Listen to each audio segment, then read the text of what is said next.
Donc, bonsoir tout le monde. Nous sommes le 8 juin 2021, il est 19 h. Bienvenue à la séance ordinaire de l'Assemblée municipale de la ville de Saint-Colomban. Donc, ce soir, un seul absent, M. Étienne Urbain du district 1. Donc, nous avons une séance qui est assez simple. Ce n'est pas la plus compliquée des séances que nous avons eues à gérer. Donc, bienvenue parmi nous. Je vais commencer par mon mot d'ouverture. Évidemment, quelques annonces à faire, notamment l'ouverture du marché public et surtout les événements Bonne Bouffe, Bonne Bière. Donc on a un suivi visuel avec mes prises de parole, il ne faut pas que j'oublie. Donc, ça commence le 17 juin, ça va se tenir jusqu'à la fin septembre, je crois le 23 septembre, donc les jeudis à partir de 17h, 16h, 17h, 16h. Oui, je suis rouillé, ça fait longtemps que nous n'en avons pas. Donc, cette année, l'offre de marchands est vraiment bonifiée. Ça, je pense qu'on finit par récolter le travail qu'on a fait au cours des 2-3 dernières années. Il va y avoir beaucoup plus d'exposants. On n'a pas eu à faire de démarchage. Les gens sont venus à nous. On a travaillé aussi sur une offre de microbrasserie. Donc, je crois que c'est important, ces événements-là, pour la communauté. Bien sûr, on s'en va en post-pandémie. Donc, il y a une volonté de se réunir, de sortir, de voir des gens, d'acheter des bons produits locaux. Donc, ça va commencer le 17 juin, bien sûr, toujours accompagné d'un volet artistique. Il va y avoir aussi des expositions en art visuel et un volet musical. Aussi, concernant la fête nationale, évidemment, c'est le 24 juin, comme à l'habitude. Cette année, on avait prévu le coup, je vous l'avoue. On se doutait bien que les restrictions étaient pour être, je dirais, in limbo. Autour de la fête nationale. Donc, on a décidé de développer un programme décentralisé. Donc, on va avoir 5 événements dans 5 parcs différents simultanément pour éviter des grands rassemblements entre 10 et 15 heures. Et bien sûr, étant donné que c'est un jeudi cette année, il va y avoir un événement marché public, Bonne Bouffe, Bonne Bière, le 24 juin, qui va se terminer 20h, 21h, mais pas de spectacle de grande ampleur ni de feu d'artifice. Je vous répète, pour ceux qui ne l'ont pas entendu, l'annonce de la subvention pour la création d'un parc de terrain de baseball au parc Gaffney-Kennedy, donc un montant de près de 296 000 $ qui nous a été octroyé par le gouvernement du Québec et du Canada. Nous allons octroyer le même montant, donc c'est un financement à 33 % pour la réalisation du projet. Donc, c'est un projet qui va avoisiner les 450 000 $ et pour lequel on a très hâte de réaliser. On est déjà à l'œuvre à cet effet-là. On a embauché une firme d'urbanisme afin de placer nos différents projets et c'est très prometteur.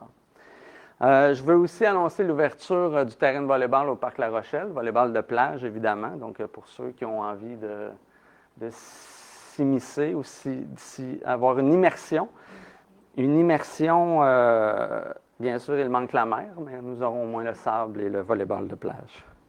Donc, moi, je m'arrêterai peut-être ici et je vous amènerai au volet d'adoption de l'ordre du jour. Donc, c'est un projet d'adoption d'ordre du jour qui n'a pas été modifié pré-séance. Donc, c'est tel que présenté et tel qu'il a été rendu disponible à la population jeudi dernier.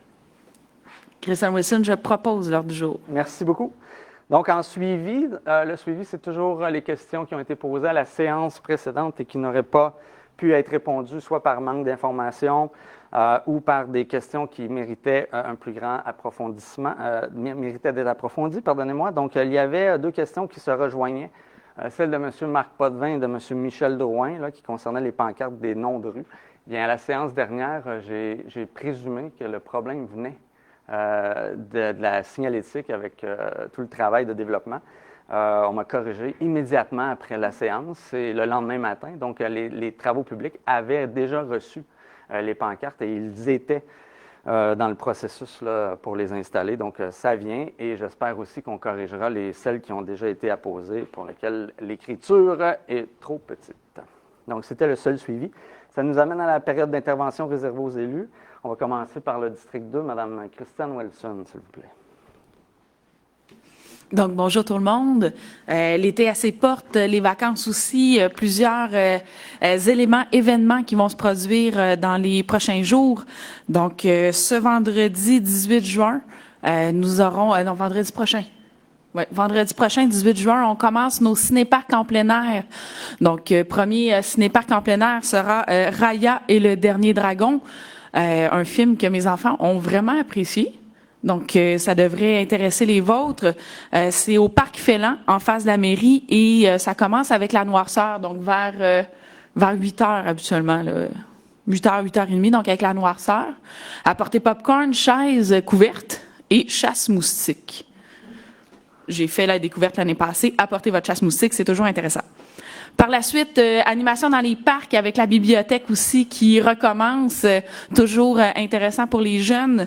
Il commence le 7 juillet prochain au parc La Rochelle à 10h30 le matin. Si ma mémoire est bonne, c'est les mercredis. Dans les parcs, donc la bibliothèque est présente, vous pouvez louer les livres, vous pouvez les regarder, il va y avoir des contes et évidemment les modules de jeu qui seront disponibles. Et c'est toujours intéressant de rencontrer d'autres mamans, d'autres enfants, d'autres papas aussi. Il y avait des papas la dernière fois, donc venez en grand nombre aussi. Et finalement, dernière activité spéciale que j'ai à vous proposer, c'est le 10 juillet prochain au parc du Triolet, donc une activité spéciale style pique-nique. Donc, apportez votre pique-nique et ça commence à 11h pour pouvoir, encore une fois, faire bouger nos enfants. Donc, c'est tout pour moi. Merci beaucoup, Mme Wilson. Maintenant, la parole va à Mme Isabelle Lapointe, conseillère municipale du district 3. Bonsoir. Alors, pour ma part, un message aux gens du district 3 et aux alentours aussi.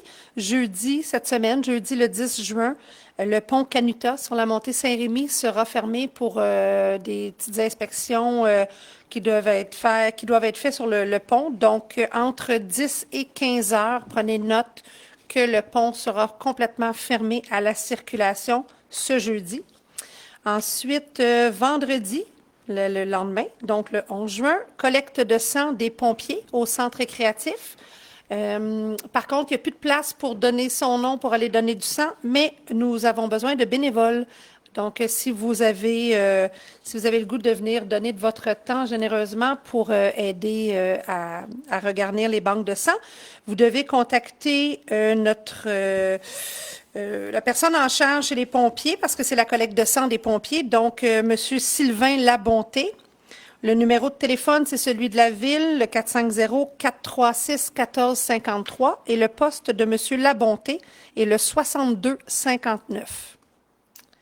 Ensuite, au niveau des arts et cultures, c'est pour vous signaler l'exposition de Monsieur Lalande qui aura lieu du 3 au 27 juin à la bibliothèque, comme à l'habitude, dans la petite salle derrière. Donc, Monsieur Lalande, un ancien résident de la ville, bien connu par Son fils. Par son fils, notre maire. Donc, exposition du 3 au 27. Alors, je vous souhaite une belle soirée. Merci. Merci beaucoup, Mme Lapointe. La parole va maintenant à Mme Sandra Mercier, conseillère municipale du district 4. Oui, bonsoir. Donc, je vous parle de deux activités sportives qui s'en viennent. Donc, le tournoi de Spike Ball, le 6 juillet de 18h à 21h.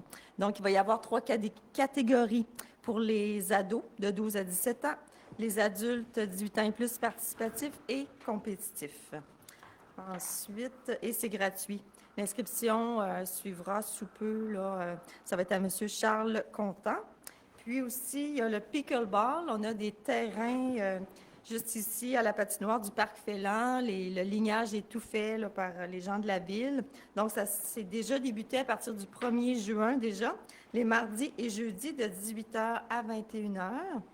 Donc, venez en grand nombre. Merci beaucoup, Mme Mercier. Mme Danielle Dorèche, maintenant, de conseillère du district 5. Oui, merci, M. le maire. Bonsoir tout le monde. J'espère que vous allez bien. Je vais vous donner des nouvelles des travaux publics. On a eu une rencontre cet après-midi, ma collègue Isabelle et moi. Et puis, pour vous donner des nouvelles d'où est-ce qu'ils sont rendus dans leurs travaux, le nettoyage des rues est presque terminé. Il reste seulement les P1. Il y a les bosses temporaires et les installations de volants aussi qui sont presque terminées.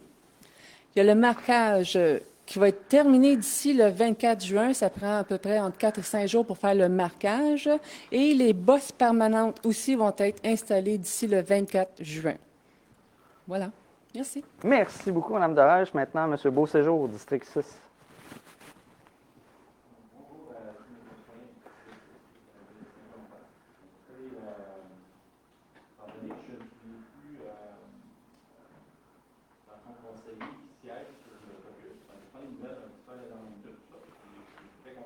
reprendre les paroles de Mme Darèche concernant les travaux publics, parce que c'était sur ce point-là que je voulais parler ce soir. Toujours les routes qui sont l'hiver insécuritaires, encore la lignage qui se fait solidement. Je comprends que le Québec est charligné à peu près toute la même semaine au marché du Québec. C'est tout mon intervention avec ça. Désolé, merci. Bon, désolé, je répète rapidement. Danny Beauséjour, conseiller du district 6. Donc, comme je disais, étant donné que je ne suis plus invité au caucus de la semaine avant, je prends les nouvelles au fur et à mesure, puis je suis content d'entendre les nouvelles de Mme Darèche qu'elle vient juste de donner à l'instant concernant les travaux publics, parce que honnêtement, tous mes points concernaient ça. Je trouve que les routes sont non sécuritaires quand elles sont non lignées à Saint-Colomban, surtout les P1. Ces routes-là devraient être lignées, comme je l'ai dit le mois passé, avec une peinture de qualité qui dure 12 mois, puis qui devrait au moins en rester 50% 12 mois plus tard. En ce moment, c'est pas le cas, évidemment. Ça peut engendrer des sorties de route, des accidents. La piètre qualité aussi des routes. Il y a beaucoup de nids de poules. Il y a des nids de poules qui, ça fait un mois, qui sont présents à certains endroits sur le chemin de la Rivière-du-Nord, qui sont pas colmatés. Ça, c'est inacceptable parce qu'il y a des nids de poules qui sont dangereux. On sait que les motocyclistes ont commencé à sortir. Il y a des cyclistes également qui sortent. Donc, un nid de poule pour une auto, c'est une chose, mais un nid de poule au mois de juin, ça peut être plus dangereux pour d'autres usagers. Fait que j'aimerais ça que le service des travaux publics soit resserré un petit peu plus à ce niveau-là, surtout pour les enjeux de sécurité. Donc, il y aurait un suivi à faire comme ça, plus attentif pour tout le monde. Maintenant, sinon, bon, les pancartes, Mme Darèche s'en a parlé. Il y a des pancartes, il y en a que ça fait 6 mois qui sont tombées, qui sont absentes. La pancarte du Lac-Rainfray, c'est des choses que j'ai demandées. C'est toujours dans mon district. Fait que c'est le genre de petits détails comme ça, des petits irritants là, qui finissent par prendre beaucoup de temps. Puis je trouve ça un petit peu déplorable par rapport à ça. C'est le genre de situation que j'aimerais ça qui soit remédié beaucoup plus rapidement. Aussi, un autre dossier que j'ai entendu parler le mois dernier, j'en avais pas parlé, parce que c'est arrivé vraiment comme à la dernière minute. C'était le dossier de l'aréna de Brownsburg-Chatham. J'ai lu à un moment donné dans le journal de La Chute que l'aréna serait peut-être transformée en aréna avec un toit, puis plus de vestiaires. Puis un aréna un peu comme un aréna extérieur. Fait qu'un toit, puis des murs ouverts, puis une glace réfrigérée en dessous, mais plus un aréna formel. Puis ils pensent peut-être mettre fin à la vie utile de l'aréna d'ici 2 ans environ et transformer le projet. Sauf que nous, nos jeunes du hockey mineur jouent à Brownsburg-Chatham pour probablement 50% de leur partie et de leur pratique, puisque nos jeunes sont affiliés avec le hockey de La Chute et c'est un des 2 arénas qui sert au hockey mineur. Pour l'instant, j'en ai discuté la semaine passée. J'espère que les discussions vont bien aller. Mais en tout cas, au moins, comme ça, la population va être au courant. Parce que si dans 2 ans, ils font ça, ben il va manquer de place pour nos jeunes. Il va falloir être au courant puis bouger en ce sens-là. Fait que s'il y a des gens qui sont dans le milieu du hockey qui veulent se manifester, les jeunes qui sont dans d'autres villes parce que papa ou maman habite dans une autre ville puis qui veulent s'impliquer dans ce dossier-là, ben restez au courant, restez à jour sur l'information. Puis probablement que si vous vous faites entendre, ben il y a peut-être plus de chances pour que les budgets du fédéral et du national aillent dans une ville comme Saint-Colomban, qui a des besoins dans ce sens-là pour les années futures. Je veux juste souligner que la ville de Sainte-Thérèse ont été chercher 12 millions de budget pour reconstruire leur aréna juste à côté du collège Lionel Groulx. Puis là-dessus, ben, les fonds venaient du provincial et du fédéral. C'est de l'argent qui pourrait être aussi disponible pour une ville comme Saint-Colomban. Et sur ça, bon conseil.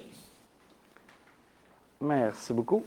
2.1.3, période d'intervention du public relativement au sujet à l'ordre du jour. Donc, je sais qu'il y avait eu une question préalable qui avait été envoyée. Donc, Mme Saint-Pierre-Desjardins, si vous voulez nous en faire la lecture, s'il vous plaît. Bonsoir, oui, bien sûr. La question vient de M. Jean-Guy Millette, rue John Ryan, qui dit « Bonjour, je demeure sur la rue John Ryan, près d'un ensemble de casiers de boîtes aux lettres, plus d'une centaine. Ma question, serait-ce possible d'avoir un peu d'éclairage près de ces boîtes? Ce serait une protection contre les vols et ça donnerait un meilleur accès aux casiers, principalement en période où les journées sont plus courtes. Merci de votre attention. » Donc, j'ai bien compris, M. Jean-Guy Millette, hein, c'est ça? Oui. Excellent, merci. Donc, M. Millette, il y a des critères à évaluer avant l'installation d'éclairage, bien évidemment. Je crois comprendre que sur la rue John Ryan, où vous en faites mention, c'est face au bassin de rétention ou le bassin d'eau, où il n'y a pas nécessairement d'alimentation électrique et de poteaux. Donc, ça nous expose à une situation particulière. Je sais, pour avoir assisté à la dernière rencontre du Comité des travaux publics, pas celle qu'il y a eu aujourd'hui, mais celle d'avant, que c'était envisagé, c'était dans les scénarios d'éclairer les sites postaux. Mais il faut d'abord qu'il y ait une alimentation électrique. Là. Dans le cas qui vous concerne, le défi est doublement plus grand et surtout beaucoup plus dispendieux. Je pense que ce serait beaucoup plus pertinent de penser dorénavant à installer les sites postaux où il y a déjà un réseau électrique et non faire le contraire. Donc, merci beaucoup, M. Millette, pour votre question.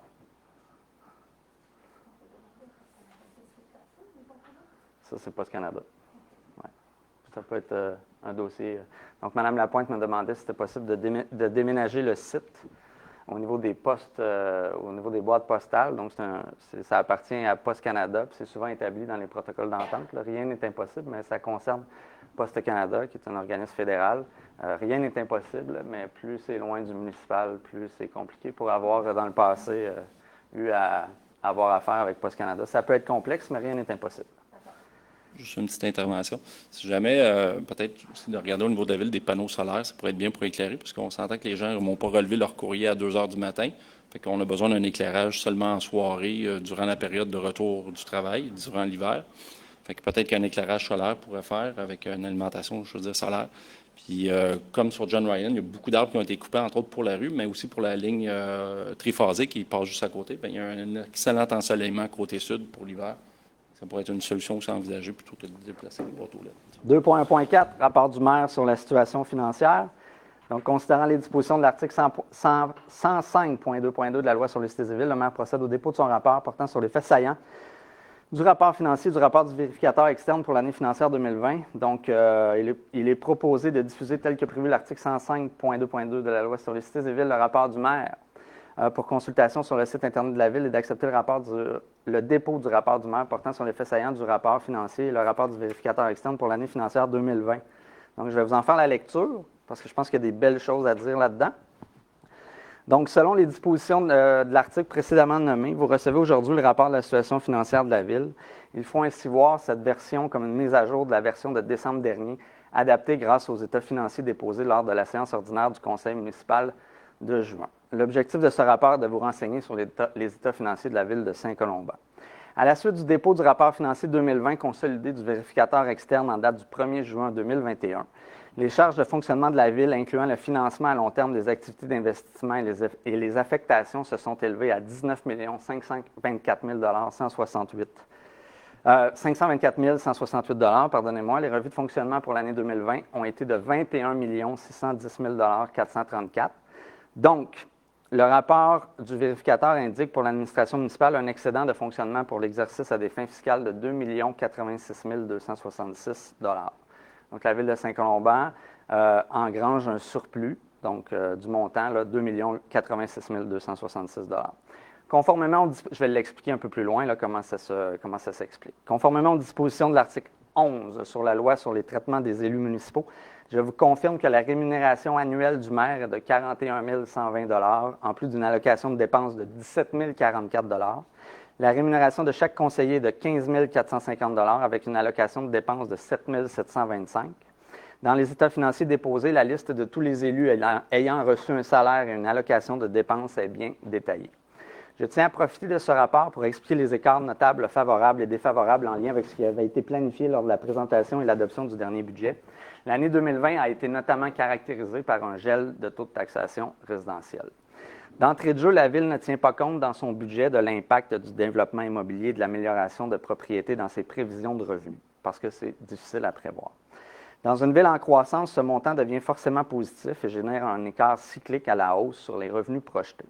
À ce titre, les revenus tirés de la taxation liée à la croissance du parc immobilier ont été de 324 000 $. Il est à noter aussi une augmentation de près de 880 000 $ de revenus par rapport au budget lié aux droits de mutation immobilière. Ça vient témoigner que la santé du marché résidentiel se porte évidemment bien sur le territoire. De plus, il faut évidemment souligner l'aide financière obtenue pour pallier les circonstances de la COVID-19, un montant de 1 136 147 $. En général, la Ville a tiré 2,47 millions de $ en revenus supplémentaires. Encore une fois, cette année, nous atteignons notre objectif d'augmenter les revenus de la Ville autrement que par la taxation résidentielle. Je tiens aussi à souligner que le règlement 3009 concernant les redevances au développement a permis d'amasser 743 000 $ en 2020, la première année de son application. Je tiens ici à rappeler que ce règlement servira uniquement à financer les projets d'investissement inscrits dans le règlement 3009, qui concernent pour 80 de ceux-ci des modifications touchant et affectant notre réseau routier. En cette dernière année de mandat, la Ville est en meilleure position financière que jamais. La dette nette a été réduite de plus de 750 000 $. Le fonds de compensation pour frais de parc est regarni pour atteindre un montant de plus de 920 000 $. Au niveau des dépenses courantes, pour la deuxième année consécutive, nous terminons l'année fiscale avec des dépenses pratiquement équivalentes à ce que nous avions budgété. Nous avons un écart d'à peine 45 000 $. Dans le contexte de la COVID-19, ceci témoigne de la capacité de la Ville à tenir les cordons de la bourse serrés tout en se gardant une flexibilité décisionnelle et administrative. Vous vous en doutez bien, la COVID-19 a bouleversé les services en changeant les priorités d'action. Ce rapport financier démontre que l'impact sur les dépenses courantes a été nul et surtout bien balancé. À ce titre, par exemple, des dépenses supplémentaires ont été générées en matière de sécurité au détriment du service de loisirs et de la bibliothèque. De plus, je me permets de faire la liste des investissements en 2020. Grâce à nos surplus passés, notre fonds de roulement, de nouvelles subventions et des stratégies d'investissement ciblées, la Ville a pu développer des projets et réaliser des travaux sur le territoire. En matière d'investissements ciblés qui généreront des économies immédiates et à long terme, il faut mentionner le système de conversion de l'éclairage au DEL sur l'entièreté du territoire qui nous fait sauver 50 % en facture d'électricité dès cette année. L'achat d'équipements et de véhicules de déneigement afin d'effectuer le déneigement à l'interne est aussi un investissement à long terme puisque ce geste fait diminuer le coût global de déneigement sur 5 ans. J'ajoute ici le logiciel de gestion animalière qui nous fera économiser temps et argent à moyen terme concernant la gestion des licences pour nos animaux de compagnie. En matière de subventions, celles-ci nous ont permis d'intervenir sur le chemin La Roche, débuter la réalisation du parc Gaffney Kennedy, développer le marché public virtuel et financer la masse salariale pour des projets spécifiques tels que la prévention de la criminalité. Notre flexibilité financière nous permet dorénavant de procéder à des achats sans générer de règlement d'emprunt. Le renouvellement de la flotte de véhicules peut ainsi se maintenir, sinon s'agrandir, en limitant les intérêts liés aux emprunts. C'est le cas pour le nouveau balai de rue, le déneigement, la nacelle d'élagage, le monte-charge, l'achat de véhicules électriques. Ces stratégies nous ont ainsi permis de nous concentrer à financer seulement nos importants travaux d'infrastructure tels que les rues Boisé-Vermont, Séguin, McAndrew et Pérideau, la recherche en eau pour l'aqueduc La Rochelle, le barrage du lac Lheureux et le début des travaux pour le nouveau garage municipal, tout en générant une diminution de la dette nette. Finalement, en matière de parc et terrain de jeu, le renouvellement des modules de jeu, le développement du parc Gaffney Kennedy, la piste d'hébertisme du Triolet, le développement de sentiers hivernaux par l'achat d'une motoneige adaptée, l'acquisition de terrains permettant la progression du réseau cyclable ne sont que quelques exemples d'investissements faits en 2020. Tout est en place pour passer à l'échelon supérieur à la Ville de Saint-Colomban. Le futur, je vous le dis, il est prometteur. En conclusion, sommairement, voici ce qui explique la situation financière pour 2020. À partir du 9 juin 2021, ces états seront disponibles à l'Hôtel de Ville et bien sûr sur notre site Internet à l'adresse liée au budget. En proposition, s'il vous plaît. Daniel Dereille. Merci beaucoup. 2.1.5, dépôt des états financiers 2020 de la Ville de Saint-Colomban. Donc, c'est un dépôt et ça fait état finalement des charges et des revenus qui, notamment, m'ont servi afin de rédiger le rapport. 2.1.6, mandat d'accompagnement en matière d'urbanisme, de révision du schéma d'aménagement et de diversification des revenus à la firme Avocat Bélanger-Sauvé. Considérant que la Ville désire mandater la firme d'avocats Bélanger-Sauvé afin d'obtenir un service d'accompagnement en matière d'urbanisme, de révision du schéma d'aménagement et de développement révisé et de diversification des revenus, il est proposé de mandater la firme d'avocats Bélanger-Sauvé, société en nom collectif, pour conseiller la Ville dans l'ensemble des sujets mentionnés plus haut. La présente résolution ne peut en aucun cas être considérée comme étant une renonciation au droit au secret professionnel. Donc, c'est notamment pour explorer les nouvelles possibilités en écofiscalité, étudier la diversification des revenus et avoir une révision et être accompagné au niveau de la révision du schéma et les impacts que ça peut avoir sur notre territoire. En proposition, s'il vous plaît. Christiane Wilson, je vais le proposer. Merci beaucoup. 2.1.7, création d'une réserve foncière affectant les lots 4 885 639 et 5 785 806 du cadastre du Québec.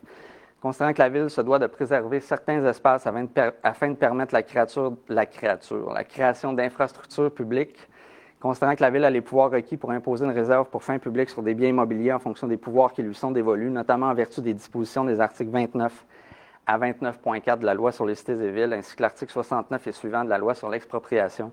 Considérant que la Ville estime être dans l'intérêt des contribuables de prévoir que certains immeubles particuliers puissent être effectivement sauvegardés et protégés à ces fins par biais d'une réserve pour fins publiques. Considérant que la Ville désire procéder à la création d'une réserve foncière affectant les lots précédemment nommés, il est proposé que le préambule de la présente résolution en fait partie intégrante pour valoir à toute fin que de droit. Que la Ville se prévaut notamment des dispositions des articles 29 à 29.4 de la Loi sur les cités et villes, ainsi que l'article 69 de la Loi sur l'expropriation. Que la Ville décrète l'imposition d'une réserve pour fins publiques à des fins municipales, soit à des fins de réserve foncière sur les immeubles désignés comme étant les lots précédemment nommés du Cadastre du Québec.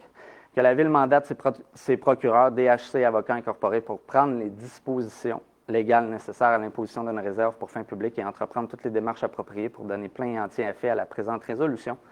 Que la Ville affecte à même son fonds général les sommes nécessaires pour défrayer les coûts afférents à l'imposition des réserves pour fins publiques décrétées par la présente résolution. En proposition, s'il vous plaît. Isabelle Lapointe, je le propose. Merci. 2.2.1. Approbation et adoption du procès-verbal de la séance tenue en mai 2021. Donc, la séance s'est tenue le 11 mai dernier. Donc, il est proposé d'approuver et adopter tel que présenté le procès-verbal de la séance ordinaire du 11 mai, sans changement. En proposition. Christian Wilson, je le propose. Merci beaucoup. 2.2.2, avis de motion et dépôt d'un projet de règlement numéro 1005-2020-02, modifiant le règlement 1005-2020 portant sur la gestion contractuelle, abrogeant et remplaçant le règlement 1005-2019 tel qu'amendé. Achat local. Ça prend quelqu'un qui donne l'avis de motion, s'il vous plaît. Je vais vous la donner, monsieur. Merci beaucoup. Donc, ça fait mention ou ça concernera plutôt les nouveaux pouvoirs accordés dans le cadre du projet de loi 65, si ma mémoire est bonne. 65, 67?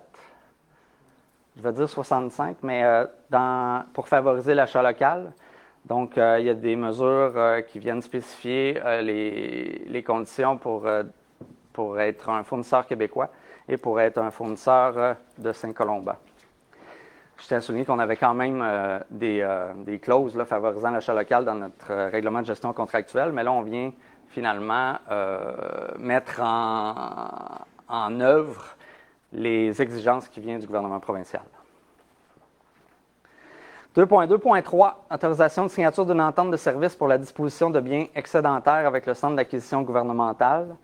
Donc, considérant que la Ville désire conclure cette entente, il est proposé d'autoriser la directrice générale ou le greffier à signer l'entente relative à la disposition des biens excédentaires. Ça, c'est dans la mesure où la Ville possède des biens et que nous voulons les vendre. Donc, c'est un site qui permet de vendre ces biens-là à d'autres organisations publiques d'abord. En proposition, c'est ça, hein? En proposition. Christian Wilson, je vais le proposer. Merci beaucoup. 2.2.4, autorisation de signature d'une entente de règlement hors cours dans le cadre de l'expropriation des lots 1 990 434 et 2 132 558 du Cadastre du Québec, prolongement de la côte Saint-Patrick. Donc, M. Laurent Taillefer, est-ce que vous voulez expliquer le point parce que c'est assez technique? Oui, en fait, ici, c'est pour les travaux de prolongement de la côte Saint-Patrick. Donc, il des terrains là, pour faire le prolongement de la côte Saint-Patrick. Et puis, on s'est entendu avec le propriétaire là, de gré à gré. Donc, on avait signé une entente, une résolution que nous avons passée là, il y a 3-4 mois. Et puis, ben, sur les 2 lots que le maire a nommés, il y a des avis de préinscription. Donc, c'est un vieux litige qui refait surface et puis c'est des vieux droits qui ont été réservés par quelqu'un qui est décédé aujourd'hui. Donc, la seule façon de radier le plus rapidement possible ces préinscriptions qui ont été faites sur ces 2 lots, c'est de faire une expropriation, mais cette expropriation-là là, va être faite de façon consensuelle là, avec le propriétaire. Merci beaucoup.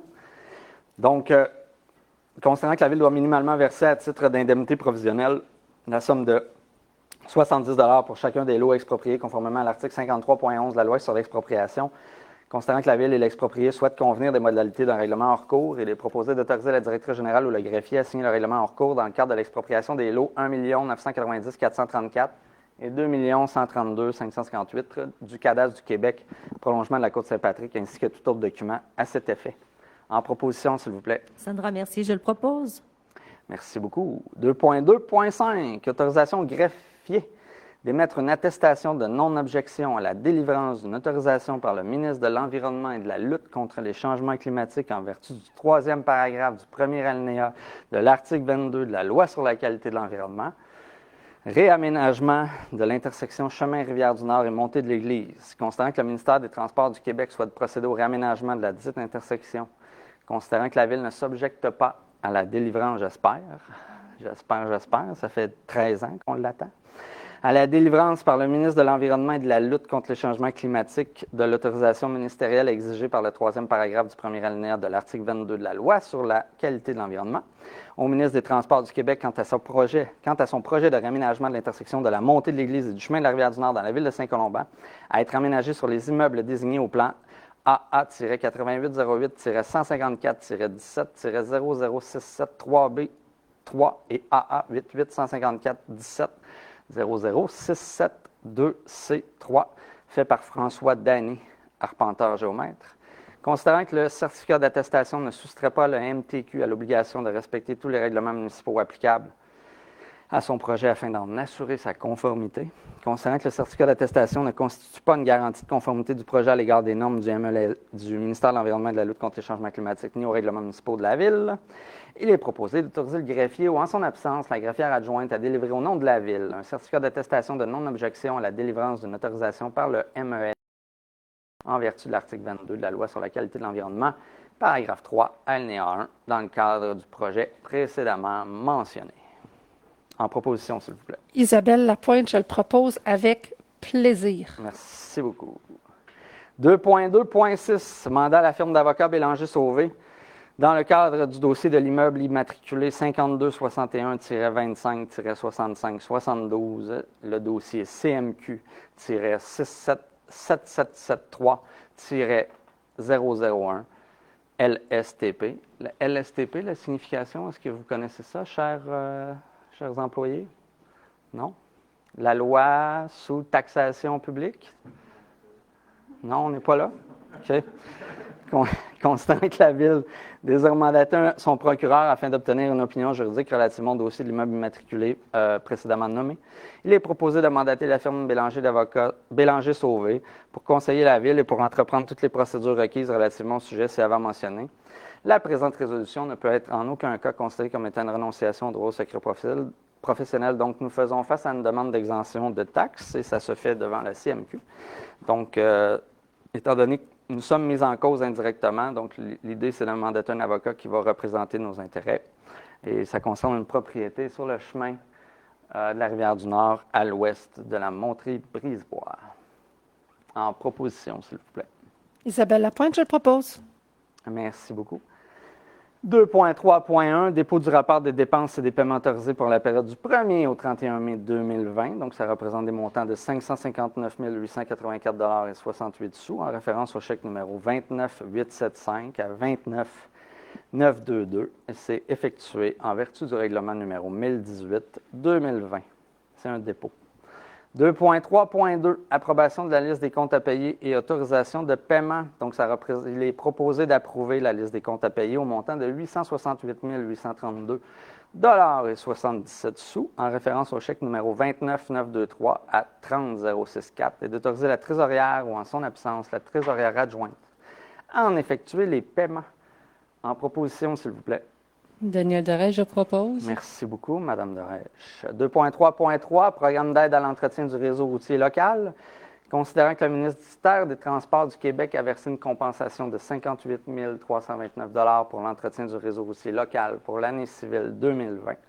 Considérant que les compensations distribuées à la Ville visent l'entretien courant et préventif des routes locales 1 et 2, ainsi que les éléments des ponts situés sur ces routes dont la responsabilité incombe la Ville, il est proposé d'informer le ministère des Transports du Québec de l'utilisation des compensations visant l'entretien courant et préventif des routes locales 1 et 2, ainsi que les éléments des ponts situés sur ces routes dont la responsabilité incombe à la Ville, conformément aux objectifs du programme d'aide à l'entretien du réseau routier local. En proposition, s'il vous plaît.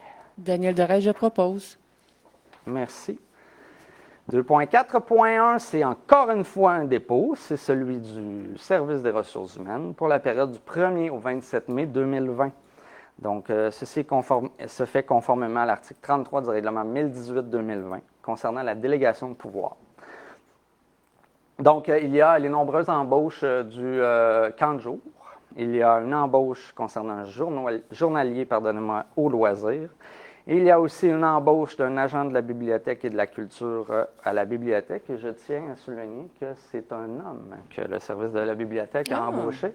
Cool. Donc, nous sommes à l'œuvre pour travailler à la parité dans les deux sens, hein, puisqu'il n'y avait pas d'homme au service de la bibliothèque à ce jour, mais il est malheureusement le deuxième dans l'histoire de la ville à occuper un poste.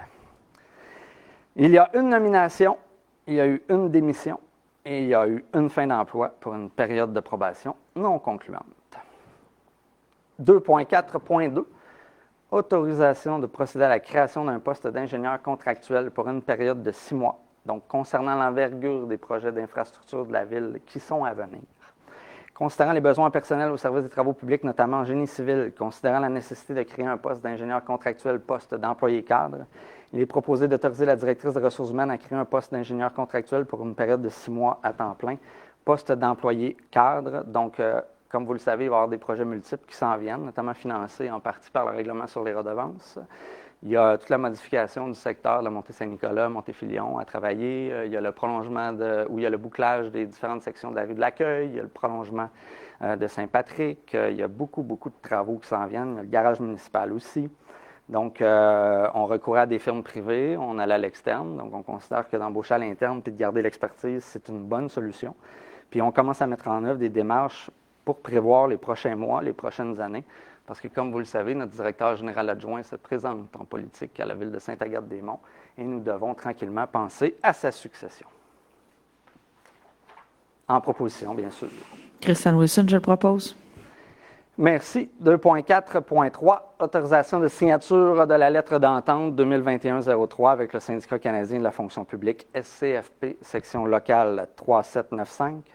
Considérant l'entente survenue entre la Ville et le syndicat canadien de la fonction publique, section locale 3795, relative à la modification de l'article 13 et de l'annexe F, il est proposé d'autoriser le maire ou en son absence le maire suppléant et la directrice générale ou le greffier à signer la lettre d'entente numéro 2021-03 avec le syndicat canadien de la fonction publique, section locale 3795. Donc, ce sont des clauses qui vont régulariser, qui vont être applicables et vont régulariser la situation des employés à temps partiel et horaire variable aux conditions des employés à temps plein concernant les congés fériés, notamment, et les congés personnels.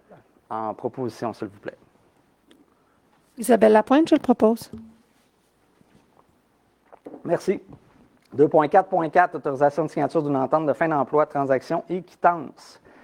Considérant l'entente à intervenir entre la Ville de Saint-Colomban et l'employé 220-103 concernant la terminaison de son emploi, considérant l'acceptation par ce dernier de la proposition de cessation d'emploi, il est proposé d'autoriser le maire ou en son absence le maire suppléant et la directrice générale ou le greffier à signer pour et au nom de la Ville de Saint-Colomban l'entente telle que soumise. La présente résolution ne peut en aucun cas constituer une renonciation aux droits protégés par le secret professionnel ou toute autre clause de confidentialité, et ce, nonobstant les documents qui y sont allégués. En proposition, s'il vous plaît. Christiane Wilson, je le propose. Merci beaucoup. 2.5.1. Autorisation de procéder à une demande de subvention dans le cadre du programme Municipalité Amis des aînés, programme de soutien à la démarche MADA, volet 1. Considérant l'opportunité d'obtenir une aide financière dans le cadre du projet précédemment nommé, et ce, afin de mettre à jour la politique des aînés de la Ville. Considérant que la Ville a pris connaissance du guide du programme et qu'elle s'engage à respecter toutes les modalités qui s'appliquent à elle, considérant que la Ville s'engage, si elle obtient une aide financière pour son projet, à payer sa part des coûts admissibles et des coûts d'exploitation continue du projet visé. Considérant que la Ville confirme qu'elle assumera tous les coûts non admissibles au programme associé à son projet si elle obtient une aide financière pour celui-ci, y compris tout dépassement de coûts, il est proposé d'autoriser la directrice du service des communications et optimisation du service citoyen ou toute autre personne mandatée par cette dernière à présenter une demande de subvention dans le cadre du programme Municipalité Amis des aînés, programme de soutien à la démarche MADA volet 1 du ministère de la Santé et des Services sociaux, d'autoriser la directrice du service des communications et optimisation du service citoyen ou toute autre personne mandatée par cette dernière à signer tous les documents à cet effet, de confirmer Mme Isabelle Lapointe, conseillère du district numéro 3, à titre d'élu responsable du dossier aîné. En proposition, s'il vous plaît. Isabelle Lapointe, je le propose. Merci. Est-ce que je peux? Bien sûr. 2.5.2. Autorisation de procéder à une demande de subvention dans le cadre du programme de soutien aux politiques familiales municipales. Considérant que le ministère de la Famille a élaboré et mis en place le programme de soutien aux politiques familiales municipales qui vise à, deux volets, augmenter la proportion de la population vivant dans une municipalité dotée d'une politique familiale municipale et d'un plan d'action en faveur des familles, appuyer les municipalités qui ont adopté une politique familiale et qui souhaitent la mettre à jour. Considérant que la Ville a présenté en 2018-2019 une demande d'appui financier admissible pour l'élaboration d'une politique familiale dans le cadre du programme de soutien aux politiques familiales municipales. Considérant que la Ville désire toujours participer au programme de soutien aux politiques familiales municipales en 2018-2019, il est proposé d'autoriser la directrice du service des communications et optimisation du service citoyen ou toute autre personne mandatée par cette dernière à présenter une demande de subvention dans le cadre du programme de soutien aux politiques familiales municipales du ministère de la Famille, d'autoriser la directrice du service des communications et optimisation du service citoyen ou toute autre personne mandatée par cette dernière à signer tous les documents à cet effet, de confirmer Mme Isabelle Lapointe, conseillère du district 3, à titre d'élu responsable des questions familiales. Christian Wilson, je vais le proposer. Merci, Mme Wilson. 3.1, maintenant les dossiers environnement, aménagement du territoire et urbanisme. Dépôt du procès-verbal du comité consultatif d'urbanisme du mois de mai 2021. La rencontre s'est tenue le 18 mai dernier. 3.2, Mme Doré, je vous cède la parole. Merci beaucoup. Alors, pour le point 3.2, refus de la demande d'acquisition des divers lots situés près du chemin de la Rivière-du-Nord, considérant qu'une demande d'acquisition des lots 2 077 929 au lot 2 339 433. Il y a 37 lots, si je ne me trompe pas. Je ne vais pas tous les énumérer parce qu'on va être longtemps ici. Du Cadastre du Québec a été présenté par le propriétaire de l'immeuble situé au 1150 chemin de la Rivière-du-Nord afin d'agrandir son exploitation acéricole artisanale. Considérant que cette demande a été présentée au comité consultatif de l'urbanisme le 18 mai 2021 et que le CCU, par sa résolution 06-05-2021, recommande au conseil municipal d'accepter la demande d'acquisition des 10 lots. Considérant que le conseil municipal ne désire pas se départir des 10 lots, pour des raisons suivantes que je vais expliquer, l'acquisition des terrains va permettre la possibilité de faire la création soit de pistes cyclables ou soit de sentiers pédestres et de toute autre activité en lien avec le sport, donc dans le futur. Donc, pour ces raisons-là, le conseil municipal ne désire pas se départir de ces lots-là. Il est demandé de refuser la demande d'acquisition des lots non dits du Cadastre du Québec. En proposition, s'il vous plaît. Daniel Doré, je vais proposer. Merci beaucoup. Peut-être en complément, Mme Doré, si vous me permettez, là, il y avait beaucoup de cadastres de rue là, qui étaient inclus là-dedans. Donc, évidemment, ils ne sont pas exploités à l'heure actuelle, mais des cadastres de rue, c'est quand même des belles emprises. Là. On ne peut pas présumer des activités éventuelles de la Ville de Saint-Colomban, puis on considérait vraiment prématuré de s'en défaire à ce stade-ci. Ceci dit, la Ville de Saint-Colomban n'est pas du tout fermée à se départir d'une partie de ces lots-là, puis il va rester à nous, là, au conseil municipal là, et la direction générale, d'entamer des négociations avec la personne pour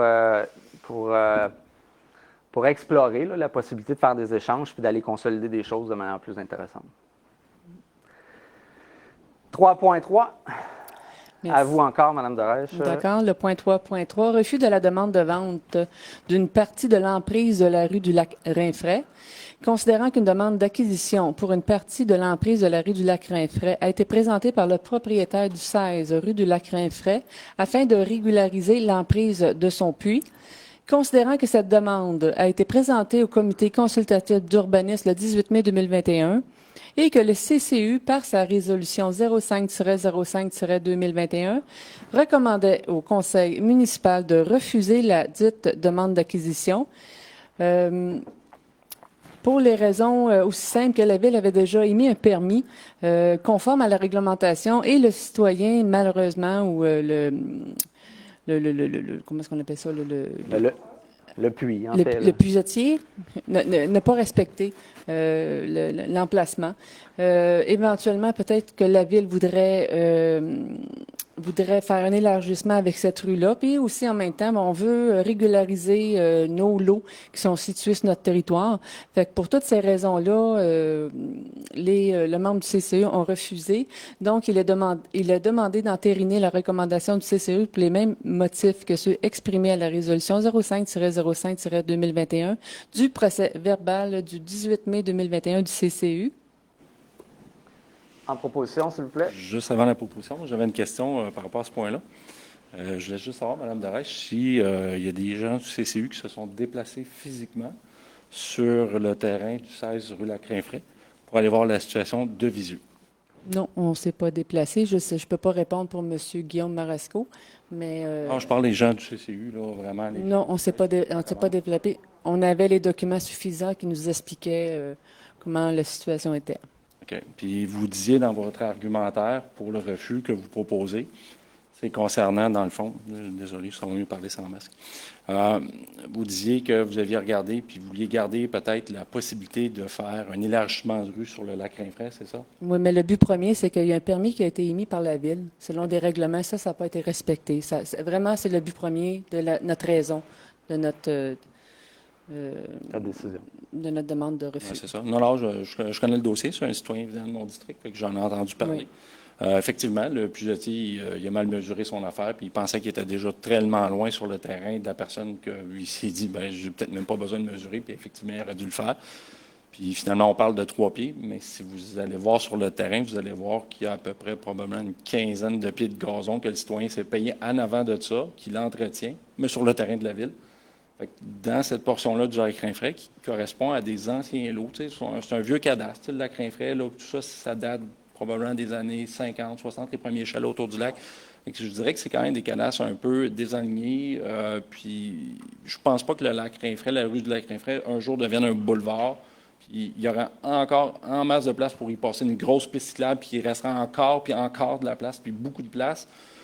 Que je me disais que dans le fond, c'était peut-être une solution... Tant qu'à refaire revenir un camion déplacé, engendrer, bon, évidemment, toute la pollution. Je comprends l'erreur du puisatier, c'est son erreur. Il pourrait arriver puis le refaire, mais je pense qu'il y a des solutions peut-être qui pourraient être plus simples.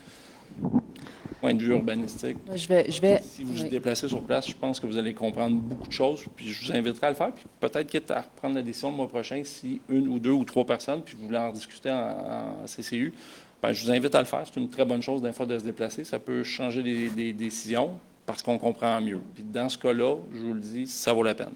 Non, je comprends très bien, mais là, je n'ai pas dit non plus que le puits actuel, l'emplacement où est-ce qu'il est, la proximité avec l'aire du stationnement n'est même pas conforme aux normes. Déjà, en partant, là où est-ce qu'il est actuellement, il n'est pas du tout conforme avec une installation qui est possible par la Ville. Fait que... Au moins, si ça respectait un peu la distance par rapport au stationnement, il n'est pas dans les normes. Un stationnement, ça peut se tasser assez vite avec 2-3 rouleaux de tour ouais, dans le vage de gravier. Ce stationnement n'est quand même pas asphalté, monsieur, là, mais qui n'est pas permanent non plus. Ça peut se modifier assez vite. Je ne sais pas combien il manque. Moi, je viens d'avoir l'information que vous me donnez. Mais si c'est le cas, je veux dire, rendu là, c'est pas de quoi de difficile probablement à tasser et à faire respecter. Si je peux me permettre, M. Beauséjour, là, je pense que vous connaissez un peu la dynamique au niveau des dérogations et au niveau des façons de faire pour essayer de régler des situations. S'il fallait proposer à tous les citoyens de régler leur situation en achetant une partie de la rue de la ville, je pense pas qu'on réglerait nos problèmes. Ici, on vient créer un lot irrégulier. On a une largeur de 18 mètres sur l'ensemble de la rue. Et là, la proposition du citoyen, c'était de réduire cette largeur-là, mais seulement en face de chez lui, ce qui rendait les choses vraiment de manière irrégulière. Je pense qu'il y a des moyens de se conformer.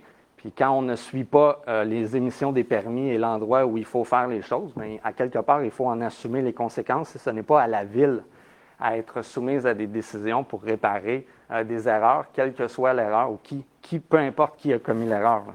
S'il fallait faire ça toutes les fois qu'on a étudié des problèmes étudié des dossiers de gens qui avaient des problèmes avec leur marge avant en suggérant d'acheter 1 mètre ou 2 une rue, je pense que ça serait très, très, très chaotique et très, très, très irresponsable de gérer les cadastres de rue de cette façon-là. De plus, je pense que vous êtes bien au courant des dossiers parce que vous lui avez proposé des solutions, notamment celle de déposer une dérogation mineure pour un puits finalement, d'alimentation. Donc, ce n'est pas une chose qui pouvait se faire. Je reconnais que vous avez essayé d'aider le citoyen, mais il faut aussi lui donner des solutions qui sont réalistes. Donc, en proposition, s'il vous plaît. Daniel Doré, je propose. Merci Je vais voter beaucoup. contre. Simplement. 3.4, vous votez contre? Ouais, je vais voter contre. Ouais. Est-ce que vous voulez justifier vos raisons? Je vais voter contre parce que le CCU, on a déjà discuté de ça dans le passé lorsque je siégeais. Puis, ce qui me désole, c'est que des fois, les gens ne prennent pas la peine de se déplacer sur le terrain pour comprendre une situation puis d'adapter leurs décisions en fonction. Puis, oui, je sais que ça pourrait peut-être dire OK, on crée un précédent, mais quand les gens se déplacent sur le terrain, ils comprennent des choses. Puis, dans ce cas particulier-là, c'est pas vrai que ça changerait quoi que ce soit, même si le cadastre de rue serait un petit peu moins large à cet endroit-là. Ça n'aurait pas d'impact ni présent ni futur pour les 50, 100 prochaines années. Il n'y aura pas de downtown au lac Rinfraie, il n'y aura pas de tour d'habitation dans 50, 100 ans-là. Puis, malgré tout ça, tous les besoins de la ville pourraient être très, très bien comblés avec toute la distance qui reste entre les deux. Ça aurait pu faire l'objet de quelque chose de, particulier, je l'avoue, mais pas non plus de répandable après, puis systématiquement à tout le monde, puis de modifier. Et selon le cas, comme je dis, il y a des anciens quartiers qui ont des anciens cadastres, puis les lignes, c'est un peu irrégulier, puis tout ça. Puis aussi, dans les facteurs atténuables, il faut dire aussi que la personne, sa maison a passé au feu l'année passée. C'est pas la même personne, il faut le spécifier. Non, je sais, mais de reconstruire la maison, de refaire tous les permis, d'être toujours dans l'action, à un moment donné, il peut se glisser une erreur comme ça, tout simplement, puis c'est tout. Je sais que ce ne sera pas non plus aux frais du citoyen à refaire tout. Il peut se revirer de bord et demander au gars de puits de respecter ses engagements, mais bon, pour tout ce que ça va donner, si vous allez voir sur le terrain, vous pouvez aller mesurer le nombre de mètres qu'il y a devant le puits pour le gazon qui est entretenu par le citoyen. Puis je trouvais que ça ne faisait pas de sens, puis qu'il y avait suffisamment de marge. Fait que c'est ça le point. OK. Je peux-tu juste ajouter quelque chose? Peuvent se déplacer sur le terrain pour voir les choses. Des fois, ça peut servir à comprendre. On l'avait déjà vu dans le cas passé d'un garage où le CCE recommandait de mettre un garage en cour arrière, puis de passer les autos au travers du gazon puis de la cour aménagée. Puis finalement, la décision avait été rendue dans le sens contraire, là, dans le district 3, il y a à peu près 1 an et demi. Là. J'ai une question. Combien de temps vous avez été sur le CCU avec moi? Bon, je dirais un bon 2 ans et demi, je dirais. OK. Combien de fois vous vous êtes déplacé sur le terrain de citoyen? Le nombre de fois nécessaire que j'avais besoin d'avoir l'information supplémentaire que je ne jugeais pas avoir sur les documents. Une fois seulement. Oui. Une fois, et vous êtes revenu au CCU à la rencontre dans le pont en n'étant pas neutre, en protégeant le citoyen, en parlant juste de ses besoins aux citoyens, mais c'est pas ça, être sur un CCU. Il faut être neutre, il faut prendre des décisions avec la neutralité. Vous êtes revenu au CCU, puis là, on n'a pas été d'accord avec vous parce que c'était pas correct, puis là, vous êtes parti en beau maudit, parce qu'on n'était pas d'accord avec vous. Parce que vous m'avez traité d'incompétent, Mme Darèche. Vous m'avez traité d'incompétent, vous m'avez dit... Une fois en 2 ans et demi, vous vous êtes déplacé sur un terrain Vous m'avez demandé qu'est-ce que je connaissais là-dedans. Mais sérieux, là, sérieux, là. Les comptes à soir, on va le faire. C'est moi qui ai étudié la maîtrise en urbanisme, pas vous. S'il vous plaît. Ça, c'est ma formation, que tous les citoyens le sachent. C'est pas Mme Darèche, même, c'est le président du CCU. C'est vrai que vous avez une formation en urbanisme. Moi, je suis très à l'aise avec ça. Puis donc, oui, de se déplacer sur le terrain, c'est de quoi de pertinent. Il y a eu une proposition, il y a eu les raisons qui ont exprimé votre votation, M. Beauséjour, je vous remercie. Déplacez-vous. 3.4, première acceptation des travaux de libération partielle de la garantie financière du projet domiciliaire prolongement de la rue des Celtes, phase 1. Protocole d'entente PA 2020 CELT 01. Considérant le dépôt du rapport favorable de M. Yann Lamontagne, ingénieur au service des travaux publics daté du 21 mai 2021, qui spécifie que les travaux relatifs aux infrastructures du projet domiciliaire prolongement de la rue des Celtes, phase 1, ont été complétés et répondent aux exigences des règlements 245-2014 et 246 de la Ville.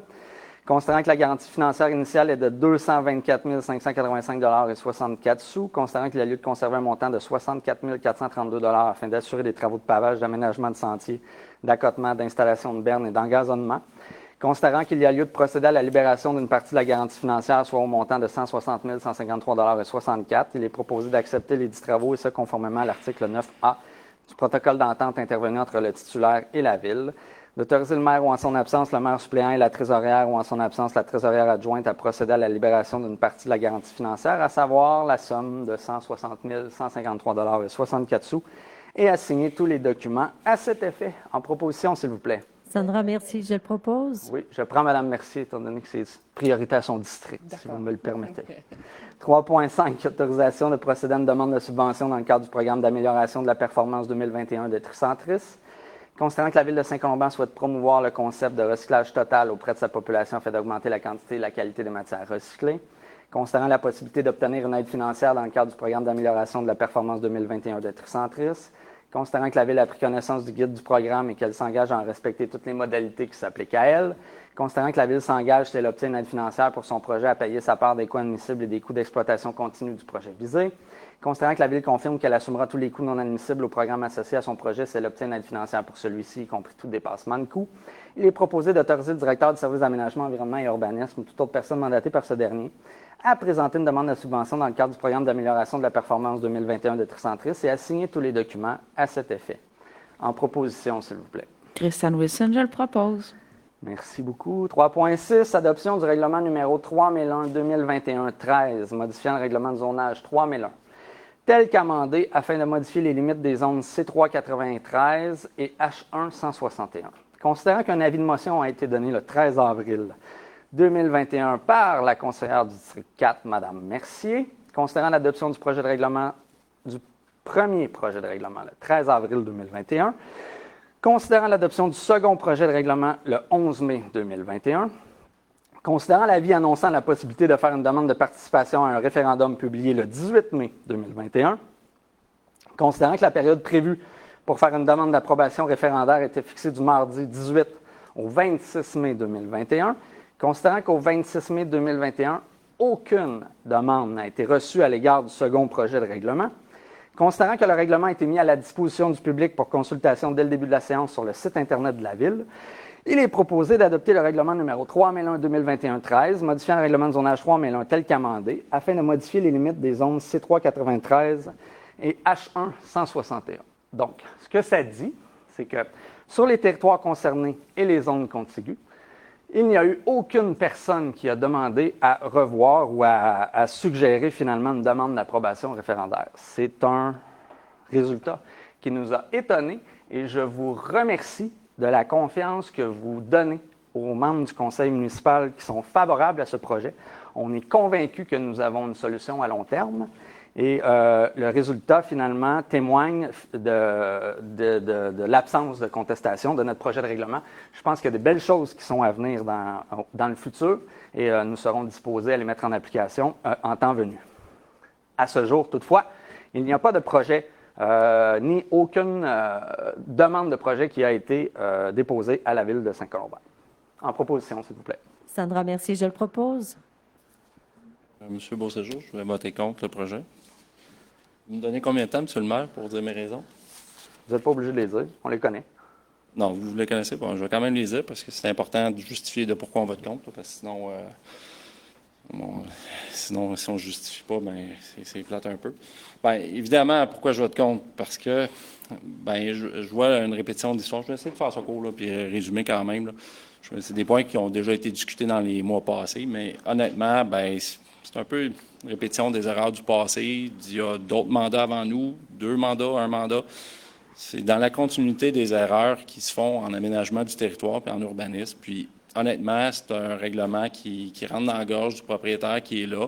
Si j'étais propriétaire de cet immeuble-là, de l'ensemble du terrain, je serais vraiment complètement déçu et dévasté d'avoir perdu une décennie ou plus de temps sur ce projet-là. Aux dernières nouvelles, il y avait on dit qu'on va peut-être s'ostiner sur y a-t-il un dépôt de projet, pas au mois de décembre dernier, sur un projet de camping. Bon, tout ça vient probablement de tomber à l'eau parce que le camping ne se fera pas dans une zone résidentielle comme on voit en arrière. C'est impossible. On rechange le zonage. Mais tu sais, c'est qu'on est passé d'un zonage qui était tout d'abord résidentiel, un zonage commercial, on revient à un zonage résidentiel. Puis pendant ce temps-là, le propriétaire fait les frais de ça, ne peut pas développer son terrain comme il faut. C'est tout le jeu de yo-yo là-dedans. Puis au travers de ça, les pertes en temps, en employés investis là-dedans, les pertes d'avocats. Je veux dire, malgré qu'il semble avoir eu une volonté de se parler, puis je n'avais pas vu ça dans les mandats précédents. Je pense que la communication était carrément inexistante dans les anciens mandats, mais je ne pourrais pas m'avancer plus que ça. Je le pense, mais je pense que c'est ça qui est arrivé. Au moins, il y a eu des communications, des échanges. Déjà bien, c'est une belle progression. Mais c'est pas dans un respect mutuel, c'est pas dans un accord. J'ai vu des accords passer dans d'autres municipalités à travers le Québec sur des expropriations, sur des terrains similaires. Puis les ententes sont tout autres. J'en parlais le mois passé justement avec la ligne de métro qui s'agrandit à Montréal, Ville d'Anjou. Est-ce que vous pouvez, s'il vous plaît, vous restreindre à vos motivations, à votre compte? Résumer ça, je trouve que finalement, le propriétaire en fait encore les frais. Puis honnêtement, il y avait des belles propositions sur la table qui auraient pu être faites, mais malheureusement, ça n'arrivera pas sous le mandat de M. Lalande.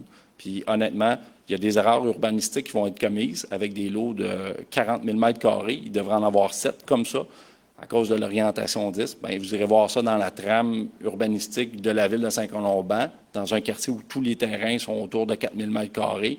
Puis d'arriver avec 7 terrains de 40 000 mètres carrés, ça, c'est l'équivalent de 400 000 pieds carrés. Pour les gens qui ne savent pas vraiment c'est grand comment, c'est grand comme une normale 4, un par 4 d'un terrain de golf environ.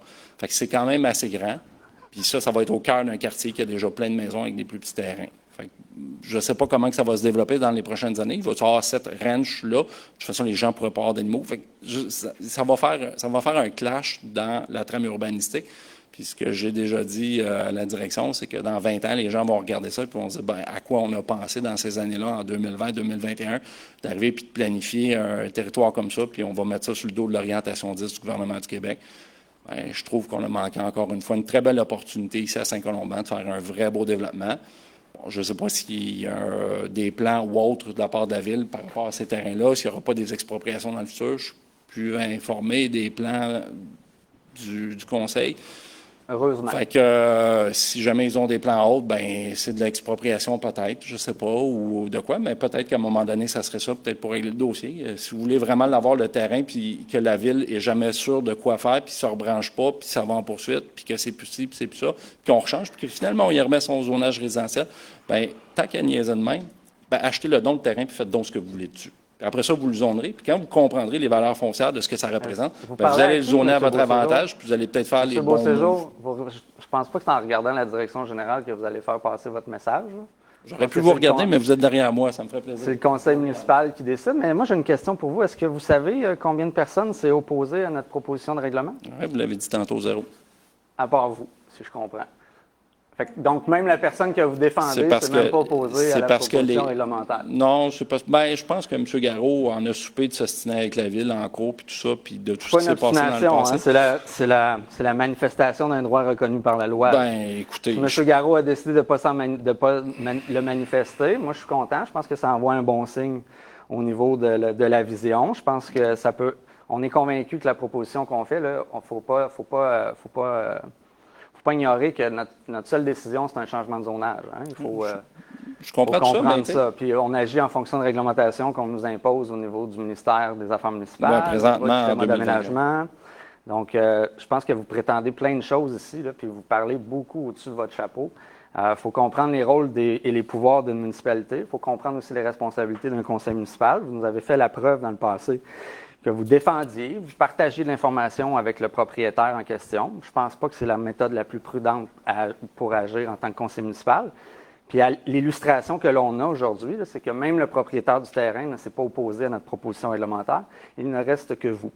Et votre discours, tant mieux, ça vous appartient, puis je respecte la démocratie puis la diversité des idées, mais il faut comprendre aussi que notre job, c'est de représenter les intérêts des gens. C'est pas seulement de se représenter soi-même. Parfait. Je vous rappellerai que vous avez été élu sur le dernier mandat parce que l'ancien maire a fait ce même genre d'erreur-là. Il faut comprendre dans la vie... qu'à un moment donné, si vous voulez répéter la même erreur... Il y a une évolution. Oui, exact. Ça ne me dérange pas. Ça, c'est notre proposition. C'est la proposition du conseil municipal pour assurer l'avenir. Et l'avenir donnera raison à quelqu'un. L'histoire s'écrira. Mais jusqu'à présent, vous avez quand même un piètre résultat dans ce dossier-là parce que vous aviez poussé pour ne pas poursuivre les démarches juridiques, puis la Cour nous a donné raison en cours d'appel. Oui, parce que votre dossier n'est toujours pas réglé. Pendant tout le processus de ce dossier-là, vous avez tenté d'influencer le Conseil. Je peux le dire, je pense que ça allait toujours dans le même sens, puis ça allait dans le sens toujours du propriétaire. Puis jusqu'à la dernière seconde, vous l'avez fait, puis ça vous appartient, c'est correct. Mais à ce titre-là, je pense est-ce que vous avez terminé d'expliquer vos raisons? On va passer à autre chose? Oui, c'est pas mal ça. Puis écoutez, regardez, l'avenir donnera raison à quelqu'un. Puis, tu sais, ça sera peut-être, tu sais, comme tu sais, ça a pris 2-3 mandats avant d'avoir le refus de la Cour suprême d'entendre ce dossier-là. J'aurais vraiment aimé qu'ils entendent ça. Ça aurait fait de jurisprudence dans le monde urbanistique au Québec et à travers le Canada. Vous pensiez vous pensez avoir de meilleures raisons que les juges de la Cour suprême pour entendre ce dossier-là? Bien, il y a de quoi, parce que ça crée un précédent, le dossier Bonnie-Brook, à travers le Québec. Fait qu'à un moment donné, Rien de moins. je comprends la situation mieux peut-être que quiconque ici, puis vous allez ben voir oui. que... C'est sûr. Oui, ben, c'est comme je vous disais, j'ai fait quand même mes études en urbanisme. Ah oui. Fait que ça m'aide à comprendre Ça, on beaucoup le de sait. dossiers. Puis c'est de l'urbanisme, tout ça, puis c'est de l'aménagement du territoire. Puis je vous le dis, il y a des erreurs qui sont commises présentement, comme il y en a qui ont été commises aux anciens mandats. Vous vivrez avec vos décisions, puis écoutez, si c'est vous serez là ou exactement le pas pour mandat en que la parler population nous a donné. après le mois de novembre, c'est tout, là. Excellent. 3.7. Adoption du règlement numéro 478-2021-02, modifiant le règlement 478-2012. Concernant les politiques et procédures applicables à la gestion de l'eau telles qu'amendées, afin de modifier diverses dispositions. Donc, nous sommes concernant l'avis de motion et le projet de règlement déposé à la séance ordinaire du 11 mai 2021 par Mme la conseillère Sandra Mercier, considérant que le règlement a été mis à la disposition du public pour consultation dès le début de la séance sur le site Internet de la Ville, et je l'avais aussi expliqué la séance dernière. Il est proposé, d'adopter le règlement numéro 478-2021-02, modifiant le règlement 478-2012, concernant les politiques et procédures applicables à la gestion de l'eau telle qu'amendée, afin de modifier diverses dispositions. En proposition, s'il vous plaît. Sandra Mercier, je propose. Merci beaucoup. Adoption du règlement numéro 602-2021-04, modifiant le règlement de construction numéro 602 tel qu'amendé, afin de modifier les dispositions sur les fonctionnaires désignés et les fondations pour abri d'auto. Considérant que l'avis de motion avait été donné le 11 mai dernier par Mme Isabelle Lapointe, considérant l'adoption du projet de règlement le 11 mai 2021, considérant que le règlement a été mis à la disposition du public pour consultation dès le début de la séance sur le site Internet de la Ville, considérant la tenue d'une assemblée de consultation écrite du 19 mai au 3 juin 2021, considérant qu'aucun commentaire n'a été reçu par la Ville suivant la publication de l'avis à toute personne qui désirait transmettre des commentaires à propos du règlement 602-2021-04.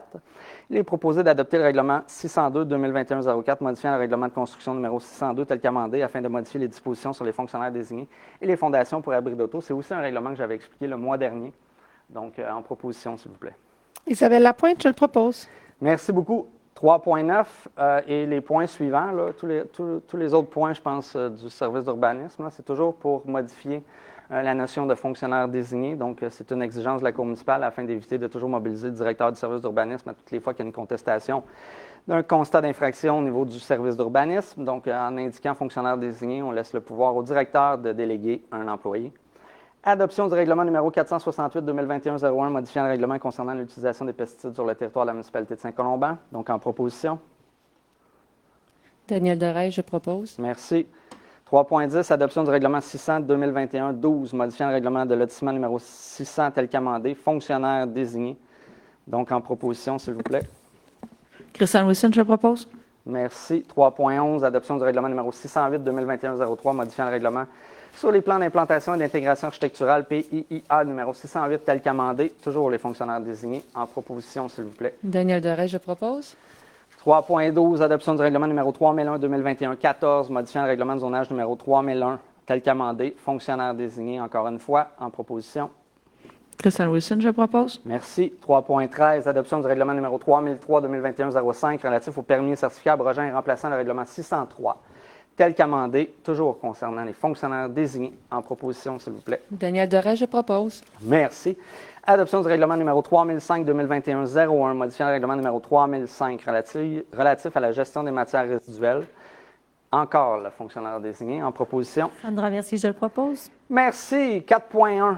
Dépôt et approbation de l'exposé des correctifs du barrage du Lac-Gauthier. Considérant que la Ville, en tant que propriétaire du barrage du Lac-Gauthier, a l'obligation légale de faire une étude d'évaluation de sécurité de ces barrages tous les 15 ans. Considérant que la Ville a mandaté en 2016 la firme Stantec afin de réaliser l'étude d'évaluation de sécurité du barrage du Lac-Gauthier. Considérant que les conclusions et recommandations de l'étude d'évaluation de sécurité du barrage du Lac-Gauthier X0004686 sont présentées dans l'exposé des correctifs. Considérant que la Ville a une obligation légale d'adopter l'exposé des correctifs. Considérant que la Ville doit s'engager à mettre en œuvre les 10 travaux correctifs dans les délais mentionnés et à l'exposé des correctifs, il est proposé d'approuver l'exposé des correctifs déposé par la firme Stantec en date du 25 juillet 2017, joint à la présente résolution pour en faire partie intégrante. En proposition, s'il vous plaît. Sandra Mercier, je le propose. Merci. Octroi de contrat. C'était un dépôt. Ah, il faut pas... Oui, il y avait une approbation, je pense, ou une autorisation. Approbation. Octroi de contrat, construction de bosses de ralentissement permanente, INGDP 2021-042. Considérant que la Ville désire procéder à la construction de bosses de ralentissement permanente, considérant que le directeur du service des travaux publics a effectué une recherche de prix auprès des entreprises suivantes. Pavage des Moulins incorporé, Pavage Multipro incorporé, Pavage Desjardins incorporé, considérant que le résultat de la recherche de prix est le suivant. Pavage des Moulins, 84 800 $, Pavage Multipro, 102 371 et 20. Considérant la recommandation du directeur du service des travaux publics, il est proposé d'octroyer le contrat à l'entreprise Pavage des Moulins au coût de 84 800 $, excluant les taxes applicables, et ce, conformément à leur offre de prix datée du 28 mai 2021. D'imputer cette dépense aux activités d'investissement au code budgétaire 22-300-63-711, projet 2021-19, et financé par le surplus accumulé affecté au réseau routier. Donc, l'information que j'ai eue, vous me corrigerez, mesdames, mais ce serait la construction de 17 bosses de ralentissement permanentes. Oui, on avait jusqu'à 20, je pense, mais là, on en a Jusqu'à 20, excellent. Donc, le budget nous permettrait, en fait, le budget, il est octroyé, il faut le dépenser. Donc, on va faire le nombre de bosses qui nous permet de rentrer dans cet argent-là. Au cours des dernières semaines, on a fait beaucoup d'études de circulation, des études vraiment pertinentes en termes d'acquisition de données. Ça nous permet de valider et d'invalider des perceptions.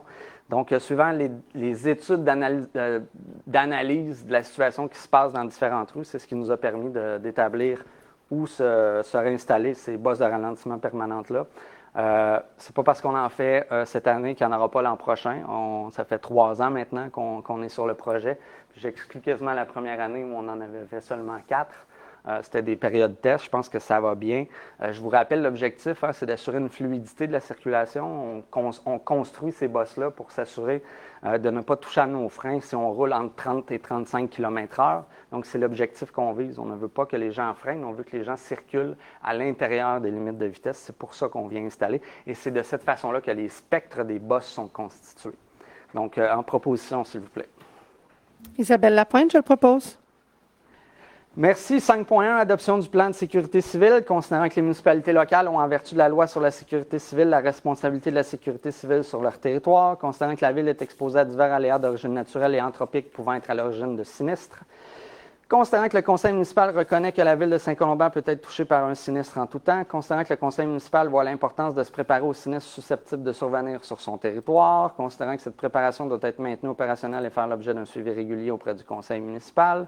Considérant que les mesures mises en place par la Ville et consignées dans le plan de sécurité civile sont conformes aux dispositions du règlement sur les procédures d'alerte et de mobilisation et les moyens de secours minimaux pour protéger la sécurité des personnes et des biens en cas de sinistre, il est proposé d'adopter le plan de sécurité civile de la Ville de Saint-Colomban préparé par le directeur du service de sécurité incendie, de nommer le directeur du service de sécurité incendie responsable de la mise à jour et de la révision du plan de sécurité civile. Cette résolution abroge tout plan de sécurité civile adopté antérieurement par la Ville ainsi que toute nomination antérieure concernant la personne désignée pour effectuer la mise à jour ou la révision de ce plan. En proposition, s'il vous plaît. Sandra Mercier, je le propose. Merci. 6.1, nomination d'un membre au comité de la famille aînés et personnes handicapées, considérant qu'une membre du comité de la famille des aînés et des personnes handicapées a remis sa démission, soit Mme Annie Leroux, représentante du Centre intégré de santé et services sociaux des Laurentides, considérant qu'il y a lieu de procéder à la nomination d'un nouveau membre représentant le CI3S des Laurentides. Il est proposé de nommer séance tenante Mme Sylvie Philippe, représentante du CI3S de Laurentides au comité de la famille des aînés et des personnes handicapées, et ce jusqu'au 15 janvier 2022. Que la Ville permette au CI3S de Laurentides de changer son représentant au sein du comité de la famille aînée et des personnes handicapées, et ce, à tout moment, en avisant le secrétaire du comité du remplacement. En proposition, s'il vous plaît. Isabelle Lapointe, je le propose. Merci. Autorisation au club de soccer FC Boréal de tenir un barrage routier afin d'amasser des fonds. Donc, à 3 endroits, Côte-Saint-Paul, Montée-l'Église, Côte-Saint-Nicolas, Montée-Filion, chemin de la Rivière-du-Nord, rue La Jeunesse, qui propose. Je m'excuse, je suis allé vite. Donc, ça se tiendra. La proposition, c'est d'autoriser le FC Boréal à tenir son barrage le 14 août 2021 de 9h à 15h. Donc, je vous laisse la parole, Mme Mercier. Sandra Mercier, je le propose. Merci beaucoup. 6.3, autorisation de procéder à une demande de subvention dans le cadre du programme d'aide financière pour les sentiers et les sites de pratique d'activités de plein air, sentiers à l'école Laurier-des-Bois. Considérant que le conseil municipal souhaite favoriser l'accessibilité aux sentiers et aux sites de pratique d'activités de plein air sur son territoire, considérant le souhait de revitalisation du sentier du parc à l'école Laurier-des-Bois, considérant l'opportunité d'obtenir une aide financière dans le cadre du programme Aide financière pour les sentiers et les sites de pratique d'activités de plein air, considérant que la Ville a pris connaissance du guide du programme et qu'elle s'engage à en respecter toutes les modalités qui s'appliquent à elle, considérant que la Ville s'engage si elle obtient une aide financière pour son projet à payer sa part des coûts admissibles et des coûts d'exploitation continue du projet visé, Considérant que la Ville confirme qu'elle assumera tous les coûts non admissibles au programme associé à son projet si elle obtient une aide financière pour celui-ci, y compris tout dépassement de coûts, il est proposé d'autoriser le directeur du service des sports, loisirs et de vie communautaire, toute autre personne mandatée par ce dernier, à présenter une demande de subvention dans le cadre du programme d'aide financière pour les sentiers et les sites de pratique d'activités de plein air, et d'autoriser le directeur du service des sports, loisirs et vie communautaire, toute autre personne mandatée par ce dernier, à signer tous les documents à cet effet. En proposition. Christian Wilson, je vais le proposer.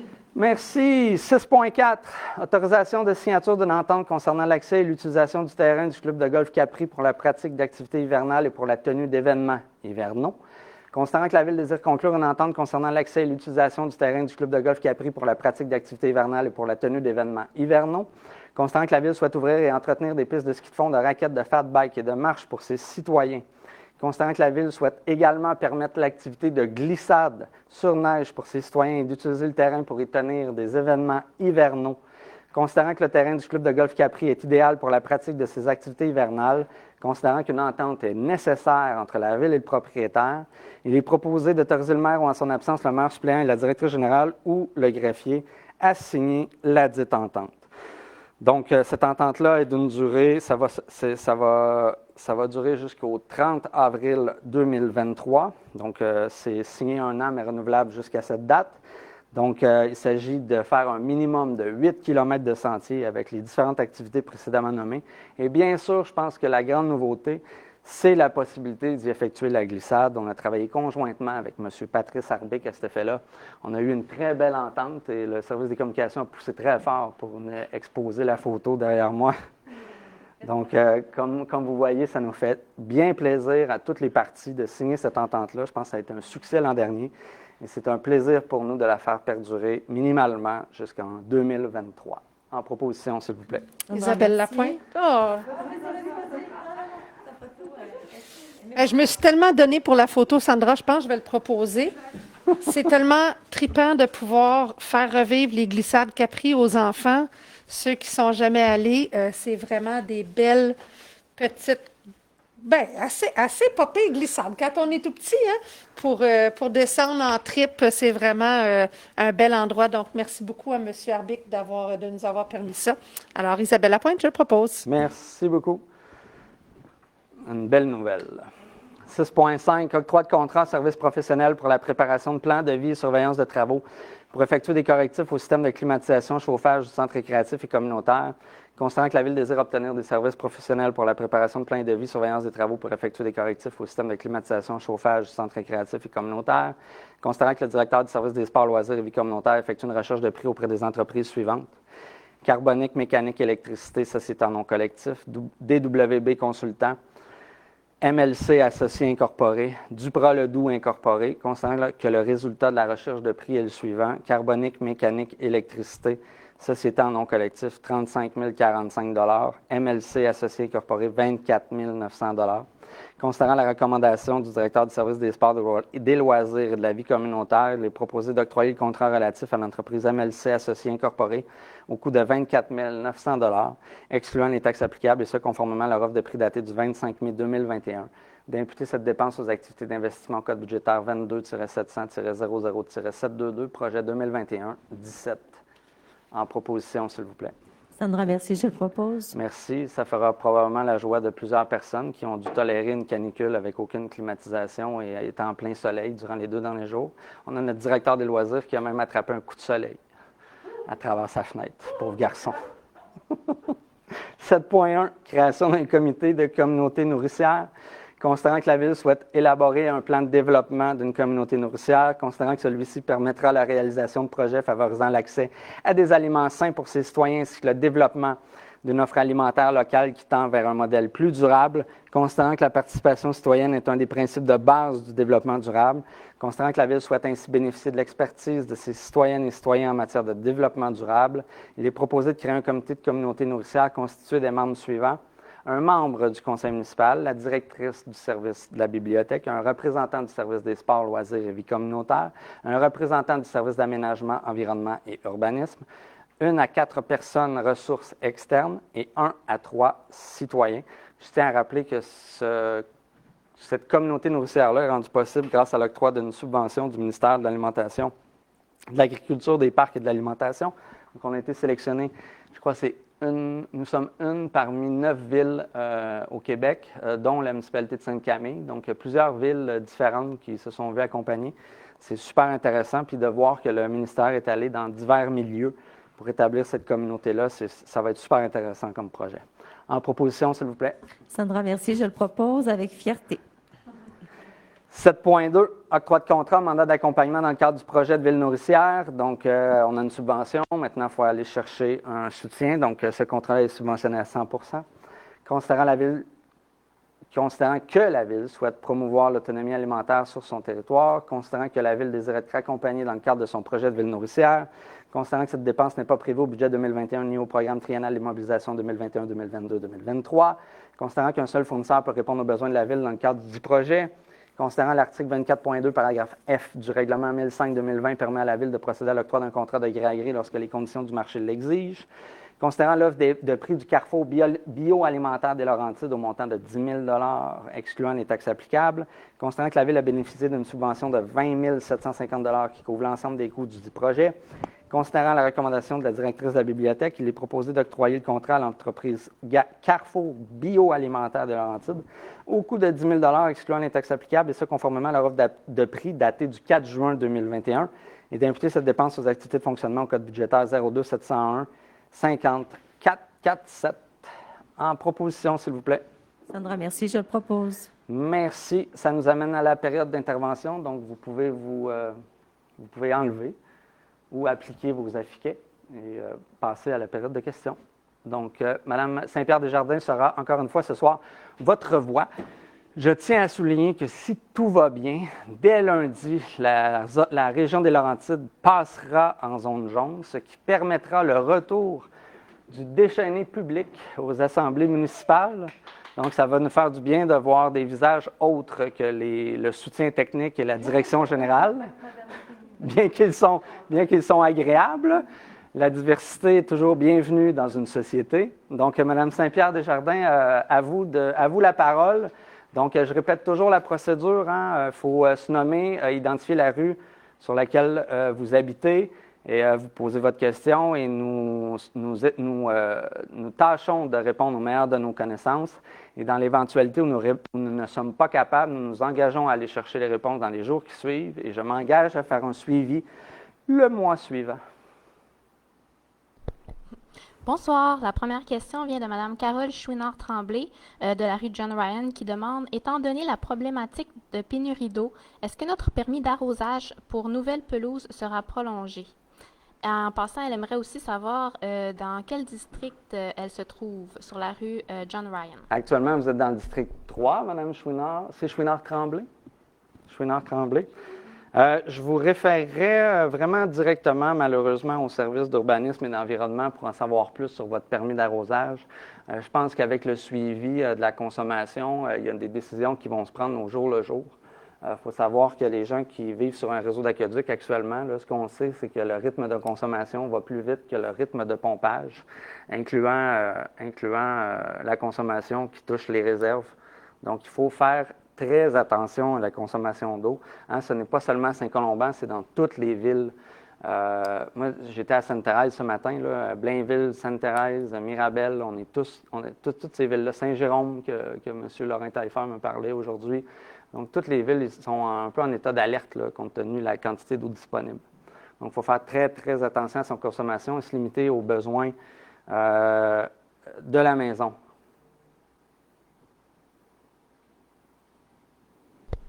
Merci. La deuxième question vient de M. Danny Gingras sur la rue des Fauvettes concernant le règlement numéro 3001-2021-13. Pour tout changement de zonage d'un terrain, on doit faire la demande au comité d'urbanisme et acquitter les frais de plus ou moins 5 000 $.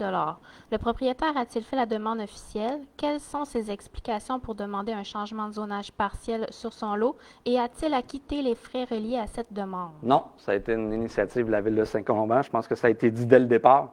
Donc, quand c'est une initiative de la Ville, bien entendu, la Ville n'assume pas ses propres frais.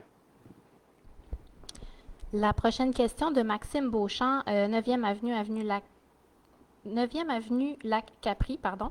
Est-ce que c'est possible de mettre un dos down sur la rue? Le mettre où ça tourne un peu, il y a des autos qui descendent vite et il y a beaucoup d'enfants sur cette rue. Est-ce que c'est possible de clarifier si c'est bel et bien la 9e avenue ou Kenna? Oh, On a le temps, je pense, d'avoir la réponse, parce que normalement, les avenues, c'est des très petites rues, là. Le premier critère, c'est qu'il faut qu'elles soient asphaltées, là. C'est beaucoup plus difficile de fixer une base de ralentissement temporaire si ce n'est pas asphalté, mais il faut savoir que actuellement, on n'installe pas de base de ralentissement permanente dans des cul-de-sac. Enfin, on essaie de le faire le moins possible, là. On l'installe dans des routes où il y a un achalandage qui est quand même important, là, puis à connaître un peu le territoire, je pense pas, à moins que je me trompe et que ça a changé beaucoup, là. La 9e avenue, elle ne génère pas un débit qui nécessiterait la base de ralentissement. Ça prend, si je peux me permettre, un minimum de 200 voitures qui circulent. Et puis, comme monsieur l'a mentionné, c'est dans la courbe qu'il trouve où ça roule vite. Puis ça, c'est un des critères de notre nouvelle politique. Je l'invite à aller voir sur notre site Internet de la Ville.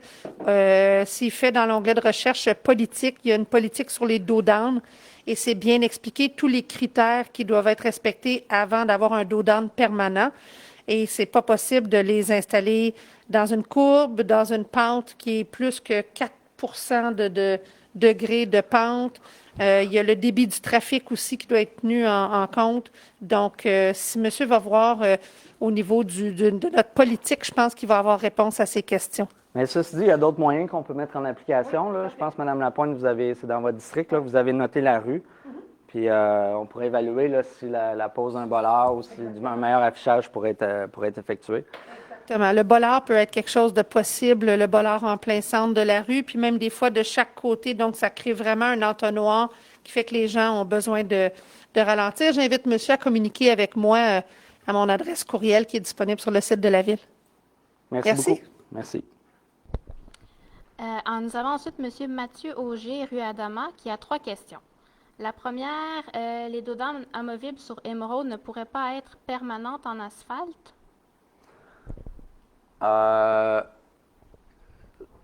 OK. Mais à ma connaissance, il n'y en a plus des dos down amovibles. Sur émeraude? Je passais là. Je suis passé là tantôt, il n'y en a plus, là. Sur Adama. Ah, sur Adamas, OK, là, c'est ça fait longtemps. J'ai failli passer par là aujourd'hui. J'ai décidé de prendre émeraude, finalement. J'aurais dû. C'est à évaluer. Je pense que si vous êtes à l'écoute, vous avez entendu les critères qu'on évalue pour installer une pose de base de ralentissement permanente. Ça fonctionne notamment en matière de débit, là. Mais on pourrait aller évaluer la situation sur la rue. Là. On possède des radars maintenant pour aller chercher les données. C'est la première chose à faire avant. Oui, mais pour les dos down non permanents, les temporaires, là, ça fonctionne encore avec les citoyens autour. Tous les citoyens dans le secteur doivent être d'accord avec la pose d'un dos down. Mais on n'en pose plus, Mme Lapointe. En fait, on n'en achète plus. Non, on n'en achète plus, mais on en avait encore quelques-uns en circulation qu'on ne voulait pas acheter. Exact. Donc, je crois, si j'ai bien compris la question, là, il y en a des dos down temporaires, puis la demande, c'est de les flipper en base de ralentissement permanent. C'est ça? Mais on va aller chercher les données, je ne peux pas vous répondre. C'est sûr que si ça répond aux critères, on peut l'évaluer, mais pour cette année, c'est sûr que c'est non, parce qu'on a déjà, les besoins sont déjà définis, mais à mon avis, on en a encore facilement pour 2-3 ans là, sur le territoire à couvrir.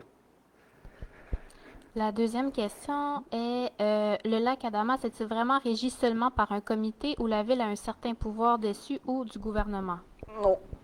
L'accès, à tout le moins, est privé. L'eau est publique. Le fond de terre est privé.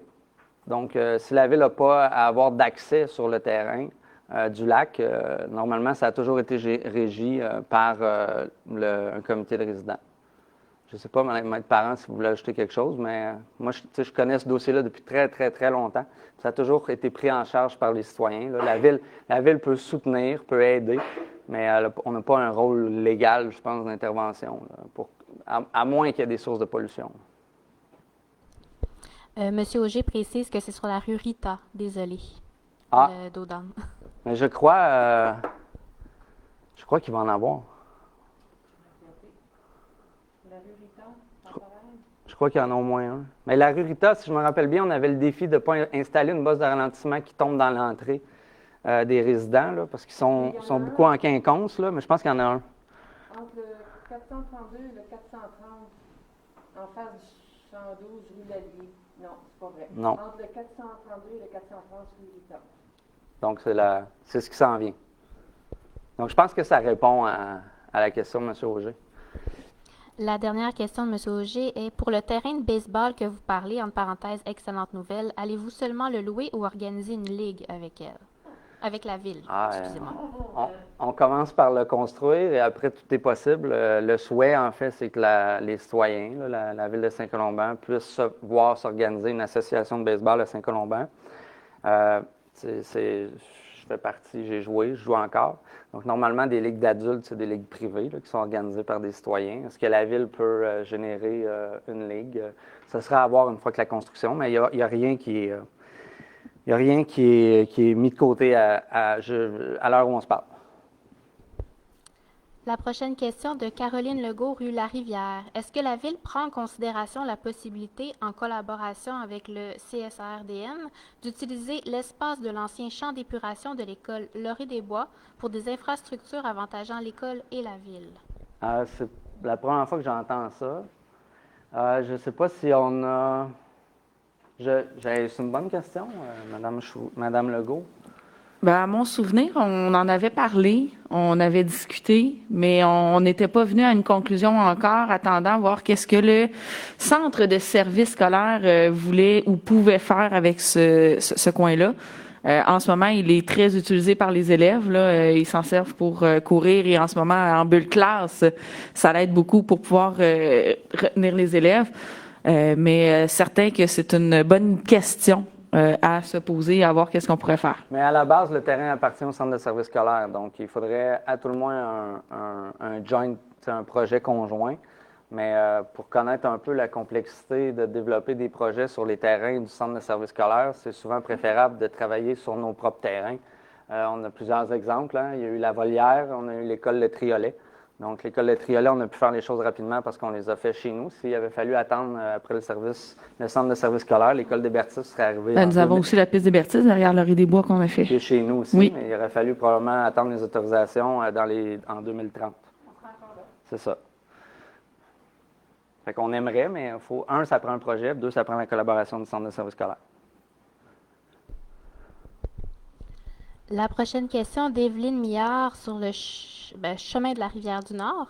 L'an passé, vous avez enlevé des roches qui nuisaient et étaient dangereuses à la circulation. Je vous en remercie. Maintenant, les réparations qui ont été faites sont dans un état lamentable. Cela cause beaucoup de bruit à chaque fois qu'un camion ou une remorque passe dessus. S'il vous plaît, venez réparer la rue, surtout en avant de chez moi. La maison en vibre, les chiens jappent. S'il vous plaît, venez finir le travail comme il faut une bonne fois pour toutes. Je vous remercie d'avance de l'attention que vous porterez à cette demande. Une requête a déjà été faite. Vous avez raison de dire, Mme Millard, qu'une requête a déjà été faite. Moi, j'attends le rapport du directeur ou de la direction du service des travaux publics. Donc, je pense qu'il y a une visite qui s'est tenue. Donc, je vais avoir la chance de discuter avec le contremaître dans les prochains jours pour vous faire un suivi. Mais je vais avoir une discussion avec lui. Merci. Le dernier point, en fait, ce n'est pas une question, c'est un commentaire de M. Gilles Garot. Donc, je ne sais pas si vous contentez des questions, M. le maire. Je peux entendre les questions, mais si on commence à parler de son terrain en particulier, puis je vais prendre la question, mais je me réserve le droit de ne pas répondre. OK. C'est quand même un long texte, mais je ne crois pas que... Je vous fais la lecture. Monsieur Gégaro, Côte-Saint-Paul, Monsieur le maire pourrait-il se rétracter concernant l'information erronée qu'il véhicule concernant le règlement, puisque nous avons déposé le 28 avril une lettre dont nous avons accusé de réception de l'hôtel de ville, lettre datée du 28 avril dans laquelle nous manifestons notre opposition au dit règlement. Plus encore, non seulement n'avons-nous jamais fait une demande officielle de changement de zonage et jamais n'avons-nous acquitté les frais de 5 000 $ exigibles. La Ville pour une demande de changement de zonage. Ce règlement nous est donc imposé de façon abusive et unilatérale. D'accord. Mais on peut dire que M. Garot ne s'est malheureusement pas signifié son intention de demander un scrutin référendaire. Donc, pour nous, c'est un document officiel. Il n'en a pas fait mention. Qu'il a envoyé une lettre précédemment, on ne peut pas reconnaître ça comme une demande officielle, puisque ça ne signifie pas qu'il l'a mentionné dans la démarche légale qui est permise par la loi. Donc, je vais aller là. Maintenant, la Ville a le droit de faire toute demande de changement de zonage qui la regarde. C'est vrai de dire que quand la Ville fait sa demande de changement de zonage, elle n'a pas à défrayer à elle-même ses propres frais, là. Donc, je ne sais pas sincèrement où M. Garot veut en venir avec ça, là. Ça a toujours été clair que la Ville de Saint-Colomban était l'auteur de la démarche de changement de zonage. Je ne sais pas d'entretenir aucune confusion à cet effet-là.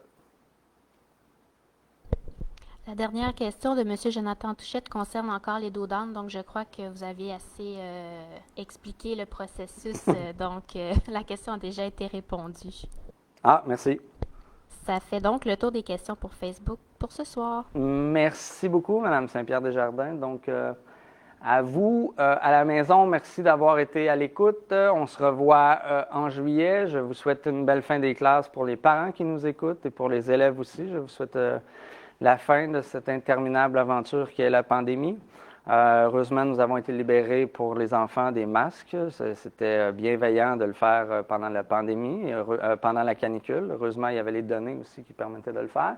Donc, nous, on se revoit en juillet. Le public sera vraisemblablement admis. Donc, on va faire les annonces conséquentes à ça. Et je vous souhaite une belle fin de soirée. À vous, collègues, je vous demande d'abord de clore cette séance et ensuite de revenir à la maison en toute sécurité. Christian Wilson, je clôt la séance. Merci beaucoup.